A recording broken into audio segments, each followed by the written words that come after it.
力を貸せ。心得た。貫け。これぞ非限界を超える。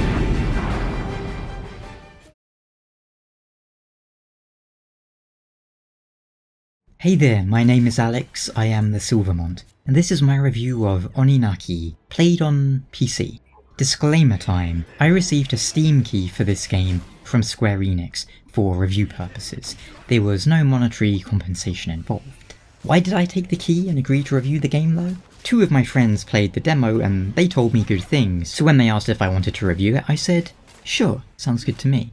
I thought it would be worth checking out and covering. And yes, there is a free demo if you want to try it out for yourself. But let's get started. What is Oninaki? An action JRPG. Have you ever played Ys or Secret of Mana? It vaguely reminded me of those two, although it doesn't have the bump combat from Ys, but I'm sure there's plenty of other games it might be more similar to that I'd never played. You walk around the world with an isometric camera and attacking is done in real time. You have one basic attack chain and 4 ability slots. The main system in Oninaki would be demons. If you like, you could compare these to stands from JoJo in that they are ghostly apparitions that stand, or well, float, by you. When you equip a demon, you likewise get their weapon. For example, the starting demon uses a katana, the second uses a spear, and so on. When you equip a demon, you get their weapon, and also their abilities and skills. In total, there's around 10 weapons or 10 demons, however you want to look at it, and you can equip 4 at a time, swapping between them with the right analog stick by default.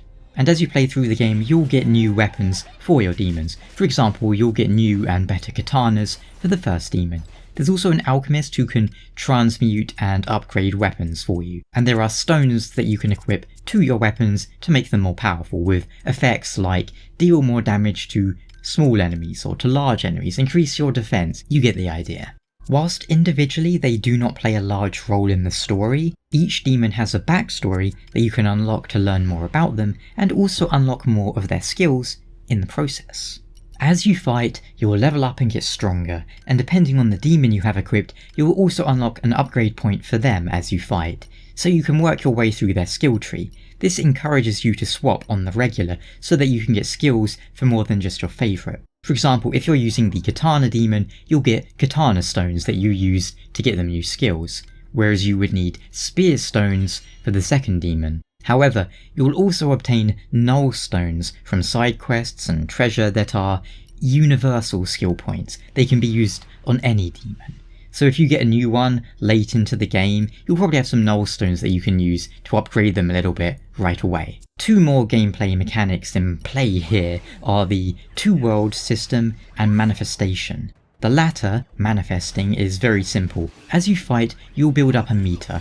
Once it reaches 100%, you can use it to trigger a sort of, well, devil trigger or super mode wherein you're faster, stronger, you get the idea.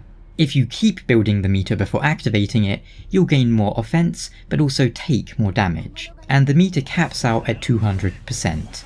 As for the 2-world system, pressing a button in Oninaki will shift you from the living realm to the spirit realm, and whilst these two share basic map layout, there'll be things you can only do in each, such as talking to living people in the living realm or ghosts in the spirit realm.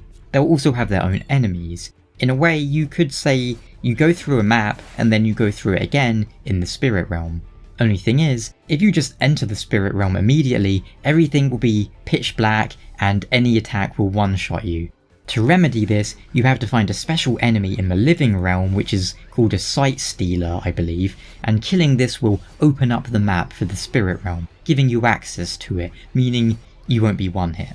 In general, the gameplay is Oninaki's strongest point. There isn't an insane amount of depth to the combat, but it is satisfying and the special attacks are very flashy and cool.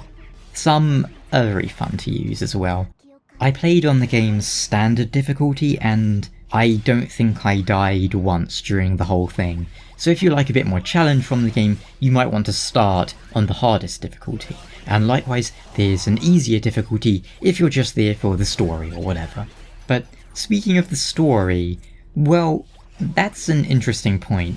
For starters, The game only has a Japanese dub and there isn't full voice acting. The dialogue's in English, of course, and most dialogue scenes will be just text, but with a single spoken word accompanying it, whereas in certain situations there will be full dialogue spoken out. The lack of an English dub doesn't really bother me much, but the quality of the localization is lacking. This is one of those hard points where I can't tell if the original Japanese script is awful or if it was just butchered in translation, but either way, the English writing in Oninaki is extremely bad, to the point where at times I'm wondering if it's done to be intentionally bad, but also played 100% straight. If you played a lot of JRPGs in the 90s or the early 2000s with their very suspect writing, you will recognise it immediately, and there's an overemphasis on ellipsis spam and full caps. As for the actual content of the story, well, it's nothing too compelling, but it's definitely got some kind of unexpected twists and turns that will keep you going, huh. It's not awful by any stretch. It deals with a lot of heavy themes though, that's the thing. When you're dealing with heavy themes, you need writing that can support that.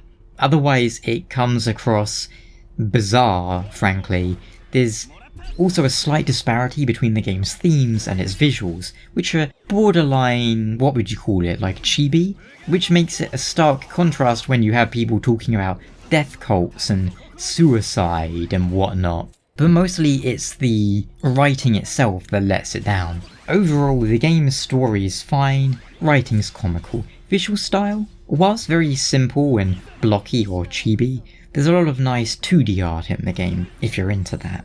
And to touch briefly on the soundtrack, it's nothing standout. This isn't a Lost Odyssey or a Final Fantasy XIV where there's loads of memorable tracks.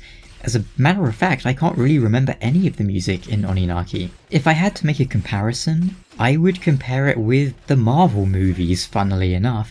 There's nothing memorable or standout. It's quite literally background music, where nothing is so bad that you notice it, but it's also never so good that you notice it. It's just there in the background. Bit unusual for a JRPG where there's often a very heavy emphasis on the music, I would say. All in all, Oninaki's a good game. I can see it being a good portable game on Switch, for example, as it's very well sorted for short bursts of gameplay. I would worry about the frame rate on the Switch though. On PC you can choose between 1360 FPS, and it runs fine for the most part. You're limited in way of PC options, like if you want to customize the graphics, that's not surprising. Now and then I would get some strange juddering when running around, but I can't tell if that's something like with the refresh rate or VSync, I don't know. In general though, I found the PC version ran fine, didn't have any crashes or lockups, anything like that, and yeah, overall I think Oninaki is a fun game.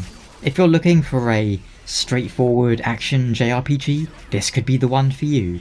The game's around 20-30 hours depending on how much of a completionist you are, how much you grind. But of course, if you have any questions I didn't answer here, leave a comment down below and I will get back to you ASAP. Until next time, thank you so much for watching, and take care.